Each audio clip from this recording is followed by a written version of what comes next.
ଆପଣମାନେ ତ ବହୁତ ପ୍ରକାର ମାଛ ବେସର ଖାଇଥିବେ।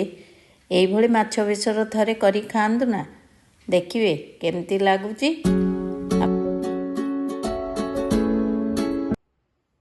ଆମେ ଷ୍ଟାର୍ଟ କରିବା ମାଛ ବେସର। ମାଛକୁ ପ୍ରଥମେ ଧୋଇ ଲୁଣ ହଳଦୀ ଲଙ୍କାଗୁଣ୍ଡ ଗୋଳେଇ ତେଲ ଟିକେ ପକାଇ ଗୋଳେଇ ସାରିକି 15-20 ମିନିଟ୍ ପାଇଁ ଛାଡ଼ିଦେବା। କାରଣ କିଛି ସମୟ ଛାଡ଼ିଦେଲା ପରେ ମାଛର ଆଇଁଷିଣିଆ ସ୍ମେଲ୍ଟା କମିଯାଏ। ତାପରେ ଗ୍ୟାସ୍ରେ କରେଇ ବସେଇବା, ତେଲ ପକାଇବା। ତେଲ ପୁରା ଗରମ ହୋଇସାରିଲା ପରେ ମାଛ ପକାଇ ଭାଜିବା।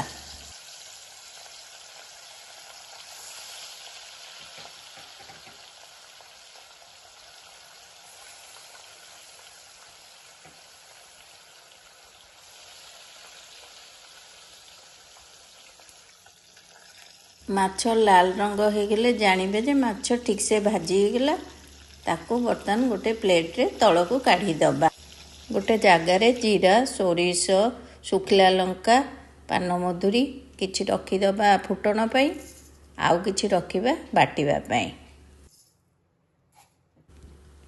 ତାପରେ ପିଆଜ ଶୁଖିଲା ଲଙ୍କା 4-5 କୁଲା ରସୁଣ ପାନମଧୁରୀ ଜିରା କିଛି ପାଣି ଦେଇ ଗ୍ରାଇଣ୍ଡରରେ ବାଟିବା। ବେସର ପାଇଁ କିଛି ସିଝା ଆଳୁ ରଖିବା।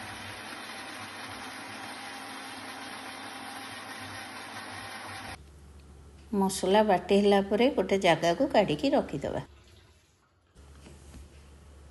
ଫୁଟଣ ପାଇଁ ଯେଉଁ ସାମଗ୍ରୀ ରଖିଥିଲେ ତା ଦେହରେ 1/2 ଟିସ୍ପୁନ୍ ମେଥି 1/2 ଟିସ୍ପୁନ୍ କଳା ଜିରା ନେବା।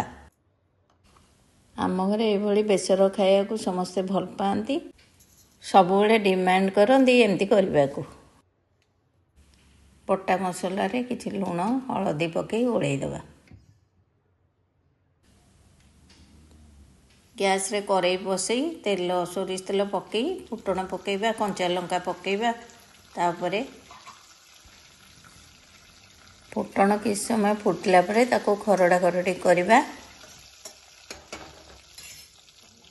ଫୁଟଣ ଫୁଟିଲା ପରେ କିଛି କଟା ଟମାଟୋ ପକାଇବା। ତାପରେ ସୋରିଷ ବଟା ପକାଇ ଖରଡ଼ିବା। ମସଲା କିଛି ସମୟ ଭଲସେ କଷିବା।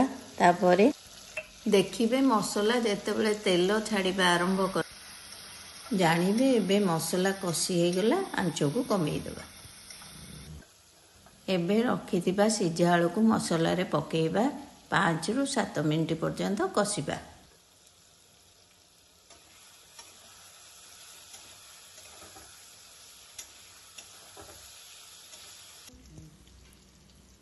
ଗୋଟେରୁ 2 ଗ୍ଲାସ୍ ପାଣି କଷା ମସଲାରେ ଦେଇ ଆଉ କିଛି ସମୟ ଭଲସେ କଷିବା। କିଛି ସମୟ ବେସର ଫୁଟିଲା ପରେ ତା ଉପରେ କିଛି ଧନିଆ ପତ୍ର ପକାଇବା। ଏବେ ରଖିଥିବା ମାଛ ଭଜାକୁ ବେସରରେ ପକାଇବା। ତାପରେ ବେସରକୁ 10 ମିନିଟ୍ ଫୁଟିବା ପାଇଁ ଛାଡ଼ିଦେବା। କାହିଁକିନା ବେସର ଅଧିକ ସମୟ ଫୁଟିଲେ ତା ଫ୍ଲେଭର ଭଲ ଆସେ। ବର୍ତ୍ତମାନ ପ୍ରସ୍ତୁତ ହୋଇଗଲା ମାଛ ବେସର। ଗରମ ଭାତରେ ଖାଆନ୍ତୁ।